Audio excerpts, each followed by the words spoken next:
Alors bonjour. Une question que j'ai souvent, c'est comment le matériel apicole est fabriqué. De nos jours, beaucoup d'apiculteurs, notamment quand ça vient le temps de fabriquer des cadres, utilisent des fondations de plastique ou un cadre de plastique tout court. C'est une solution qui est pas plus ou moins dispendieuse, mais qui prend pas de temps. On n'a aucune manipulation à faire et tout ça. Donc, il y a même des apiculteurs biologiques. La table apicole biologique permet l'utilisation du plastique dans les ruches lorsque le plastique est recouvert de cire biologique. Personnellement, moi je pense qu'on peut être plus biologique que le bio. Moi je ne suis pas d'accord avec l'utilisation du plastique en apiculture biologique, mais ça ce n'est que mon avis à moi. Parce que le plastique est une matière qui n'est pas stable. Et puis on sait que le plastique affecte les glandes endocrines et tout ça. Puis moi je suis convaincu, définitif, qu'il y a un effet sur l'abeille, surtout que la température dans une ruche monte au cours de l'été. Et puis, ça peut avoir un effet néfaste pour l'abeille, je crois. Ce qui contribue, dans le fond, à annihiler nos populations d'abeilles dans le monde. Je pense pas qu'il y a d'études sérieuses qui ont été faites sur le sujet, mais plastique pour moi, no way. Donc, ce que je vais vous montrer aujourd'hui, une petite vidéo de 10 minutes environ, parce que c'est le temps que prend à monter un cadre. C'est juste pour que vous réalisiez, que les gens réalisent à quel point c'est beaucoup de travail quand on veut vraiment se donner pour un produit de qualité. Donc, ici, vous voyez le cadre. On voit les fils de métal, puis on voit les alvéoles qui sont tissés. Ici, c'est un cadre qui a 1 an ou 2. Je pense 1 an parce qu'il n'est pas tout à fait terminé par l'abeille. C'est probablement un cadre neuf que j'avais mis dans une boîte, dans une hausse. Et les abeilles, avant la fin de la saison, n'ont pas eu le temps de terminer ni d'engranger de miel dedans. Je ne crois pas qu'il y a eu du miel là-dedans. Comment j'obtiens ça? Eh bien, il y a vraiment plusieurs étapes à considérer. Là, comme vous voyez, la maison de poupée de ma fille en arrière, vous ne pouvez pas avoir une entreprise plus familiale que ça. Là, ma femme est partie avec mes 2 petits-enfants de 4 et 6 ans prendre une marche dehors parce qu'à 4 et 6 ans, c'est assez difficile de demander à un enfant de ne pas faire trop de bruit quand papa fait une vidéo d'abeille. Donc, c'est ça. Donc là, j'ai le champ libre pour vous montrer ça. Donc, en fait, mes cadres, les voici. Ils sont démontés. Allons-y. Ce que j'ai fait ici, c'est que je pourrais monter les cadres un par un, mais c'est très long. Je me suis fait un gabarit ici. Trouvez ça sur le net, un petit plan qui est excellent. Ça me permet de faire 10 cadres à la fois. Donc, de réaliser la première étape de la construction des cadres x 10. Donc, ici, c'est le côté de mon cadre. Le côté de mon cadre, il y a des petits trous dedans. Ces petits trous-là servent à passer les fils de métal qui vont soutenir la fondation de cire, la feuille de cire que je vais vous montrer plus tard. Donc, j'y vais. Donc là, tout ça pour vous faire réaliser que le miel n'est pas vendu si cher que ça si on calcule le tarif de l'apiculteur à l'heure, parce qu'un apiculteur qui se donne puis qui veut n'utiliser que du bois, pas de plastique, disons qu'il y a vraiment beaucoup de travail à faire. Là, moi, je pars avec 25 ruches, ça signifie que j'ai 1200 cadres à faire, puis je calcule que ça prend entre 10 et 15 minutes pour faire un cadre. Donc, do the math, faites le calcul. Ça prend beaucoup de temps. Donc, je passe mes hivers, tout mon printemps à faire ça. Et un cadre est bon environ 5 ans. Donc là, ce que je fais, c'est que j'ajoute la partie du haut. Là, c'est mon compresseur qui vient de partir, désolé. Vidéo maison. Donc, x 10.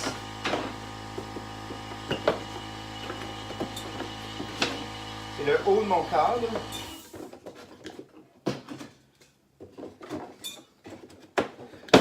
Beaucoup d'apiculteurs, même dans le monde biologique, vont mettre une petite goutte de colle entre les deux morceaux, une colle à bois.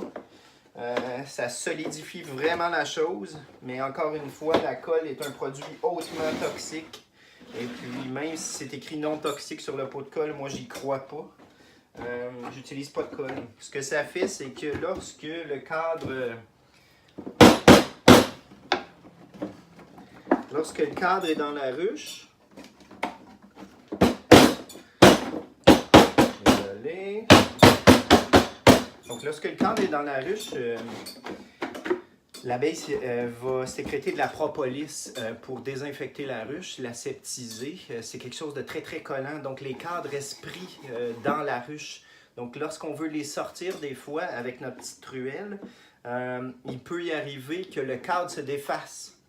Quand on met de la colle, il est beaucoup plus solide puis ça se produit moins souvent.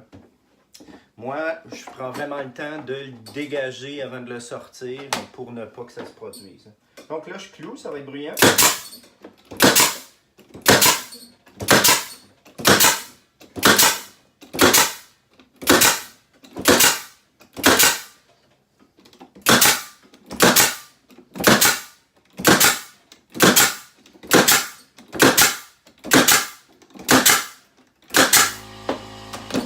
Un côté de fait, on tourne.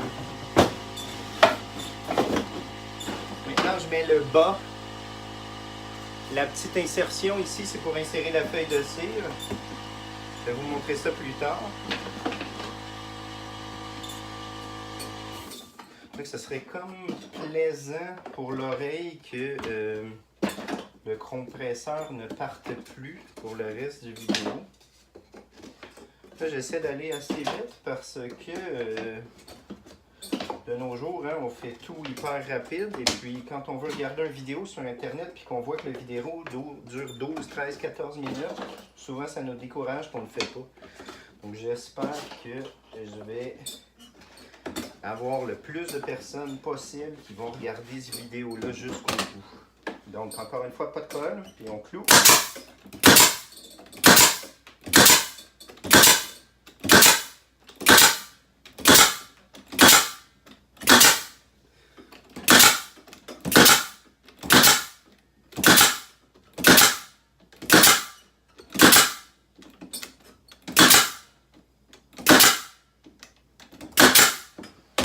Ok, je retourne. J'enlève mes pièces de bois ici. Les pièces qui tenaient mes cadres. Et puis là, j'ai des cadres de compléter comme ça. Ils sont assemblés, ils sont brochés de chaque côté. Ils sont solides, ils sont pas collés. Donc, je retire ça. Et maintenant, la prochaine étape, c'est de fileter le cadre, d'y mettre un fil de métal pour pouvoir soutenir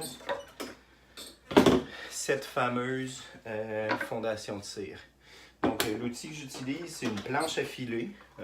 Elle sert à tenir le cadre. Ici, j'ai ma bobine de fil. Ce que je devrais faire aussi, je vous ai montré les petits trous.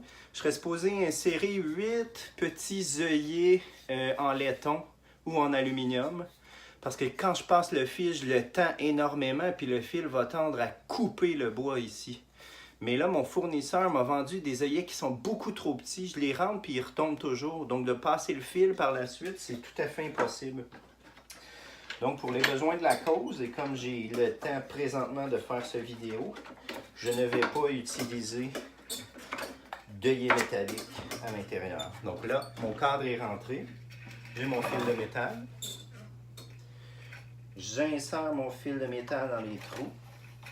Donc là, vous comprenez, là, cette étape-là, je vais la faire 1200 fois. Ah, fameux compresseur. Donc, 1200 fois, allô les tendinites. Faisons attention, hein, il faut le garder en forme, allons gym.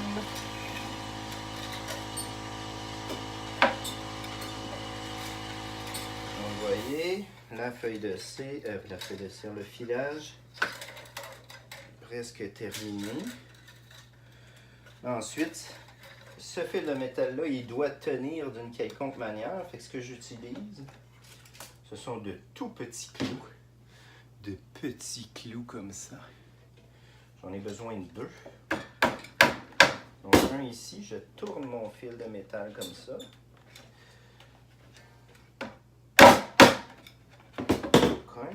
Et là ensuite, il faut tendre. D'habitude, je mets des gants.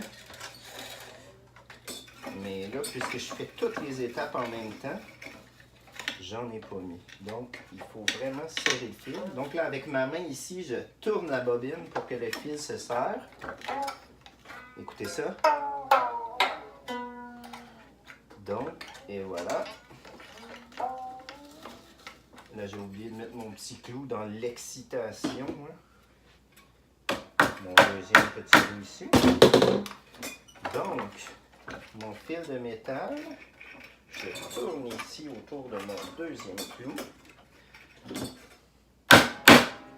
Et là, on brasse ça comme il faut pour que le fil se coupe.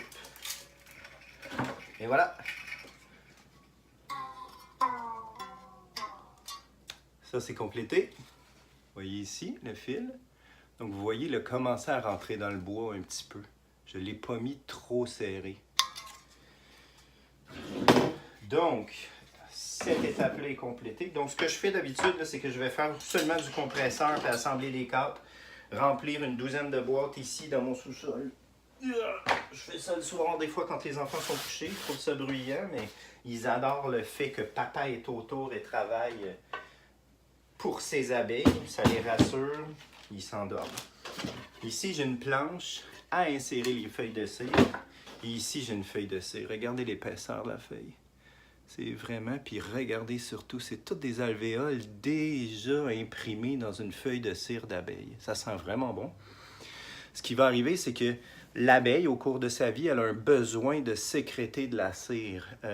Elle a des petites membranes sous son abdomen qui fabriquent de la cire. Donc l'abeille, dans le fond, va circuler sur la feuille de cire, décharger sa cire et ensuite, avec sa bouche, ses pattes, va la mouler autour de l'alvéole. Va faire des cercles au début et quand ça commence à prendre forme, elles vont toutes mouler en alvéole. C'est elles qui ont décidé de faire des alvéoles en bout de ligne. Nous, on a copié ça de la nature parce que l'alvéole, pour remplir une surface, c'est, dans le fond, c'est un hexagone. L'hexagone est le plus efficace possible pour rentabiliser l'espace. C'est là-dedans qu'on peut le plus le mettre. Donc, là, je dois insérer ma feuille de cire dans les 2 fentes que je vous ai montrées au début. Ici. Il faut être très délicat. Une feuille de cire coûte environ 1 $. Le cadre, 1 $, 1,25 $. Le fil de métal, les clous. Fait qu'on a quelque chose là, qui peut facilement coûter, qui revient à un coût de 3 $. Donc là, pour 25 ruches, j'en ai besoin de 1200. Donc juste là, c'est 3600 $ qui va me durer seulement 5 ans. Donc là, vous voyez, la feuille, elle est insérée dans les 2 trucs. J'ai mes fils de métal. La feuille flotte sur les feuilles de métal. Donc je ne pourrais pas mettre ça dans la ruche. Parce que l'abeille, avec la chaleur de la ruche, la feuille de cire gondolerait et puis l'abeille tisserait des alvéoles qui ne seraient pas optimales. Là, ici, j'ai une pile, j'ai une batterie. Ce que je veux, c'est faire fondre la feuille de cire sur les fils de métal. Donc, je dois chauffer les fils de métal. Une vieille batterie que mon père m'a donnée, récupérée. Comme vous voyez, le power est là. Donc, ce que je fais, c'est que je fais seulement, là, on ne verra pas, ça va être difficile, mais je vais vous montrer après. Ça prend quelques secondes.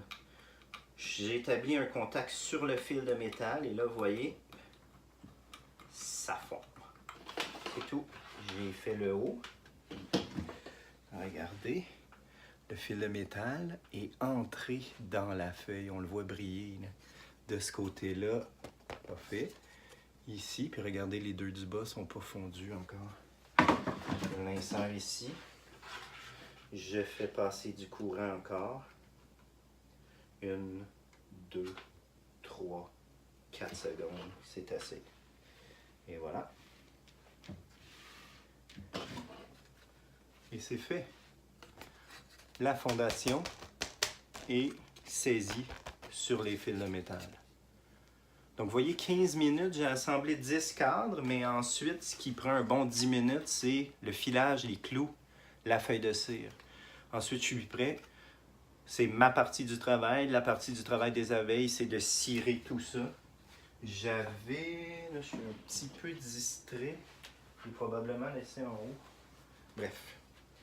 J'avais un bout de cire avec... bref. Mais bref, c'est ça. Donc, pour vous montrer à quel point c'est beaucoup de travail quand on se donne la peine de ne pas utiliser de plastique. Parce que l'apiculture devient beaucoup un modèle... beaucoup d'apiculteurs utilisent le modèle Walmart un peu. Là. Plus de ruches, des employés. On utilise du plastique pour sauver du temps. Allez, go, go, go. Puis l'abeille là-dedans. Ici, tout est fait le plus naturel possible avec ce type de ruche-là. Il y a différents types de ruches. Moi, j'ai le Langsworth, qui est le modèle le plus commun qui est utilisé dans l'apiculture commerciale.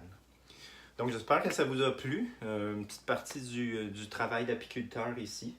Donc, moi, je m'y mets. J'en ai fait environ 300 cadres depuis que j'ai commencé. Donc, il m'en reste 900. Je stretch, puis je continue mon bon travail d'apiculteur. Merci.